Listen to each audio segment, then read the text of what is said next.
Lake Erie, the smallest by volume of the Great Lakes, is facing a problem. With over 12 million people living in its watershed, it has become more and more overrun with algae and cyanotoxins, which can cause a myriad of ailments, including but not limited to headaches, fevers, vomiting, paralysis, and even death.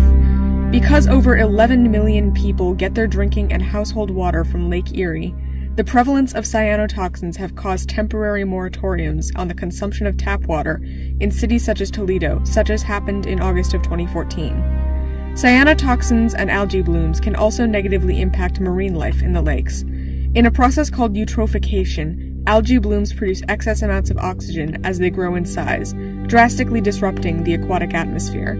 They also block light from reaching the bottom of a body of water, leading to the death of plants and eventually the fish that feed on them. This process creates areas known as dead zones, where no marine life is found. So what exactly is causing the algae blooms and cyanotoxin proliferation? In a word, pollution. Runoff from agricultural operations, mostly made up of manure and fertilizers, contains phosphorus and nitrogen, both of which are necessary for organic life and are essential to algal growth. These minerals flow into Lake Erie through the watershed, the runoff fertilizing the algae blooms and allowing for the creation of cyanotoxins by the algae. Because of this, the people of Toledo have passed a resolution granting Lake Erie a Bill of Rights. The measure stated that Lake Erie and the Lake Erie watershed possess the right to exist, flourish, and naturally evolve. Perhaps more importantly, the resolution includes a provision that allows individuals or groups to litigate against those who violate Lake Erie's fundamental rights. However, the Lake Erie Bill of Rights has already been challenged in court.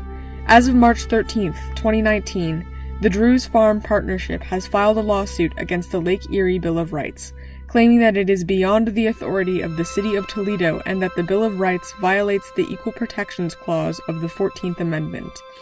Legal experts believe that the Lake Erie Bill of Rights has little chance of standing up in court.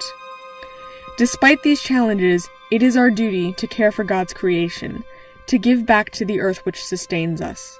While other countries such as Ecuador and New Zealand have put such laws in place to protect essential parts of their natural surroundings, the Lake Erie Bill of Rights is unprecedented in the United States.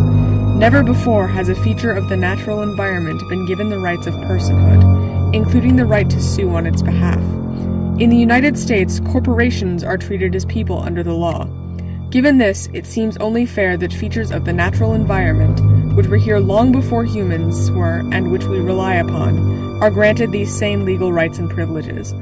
Even if the Lake Erie Bill of Rights does not hold up in court, its passage sets an important precedent of environmental protection that will hopefully be followed by other municipalities, states, and perhaps even the federal government. In the meantime, it is our duty to make whatever changes we can to protect our dwindling ecosystem. Affording the rights of personhood to the environment could help to enforce that polluters pay for the damage they cause and is a step in the right direction of climate justice.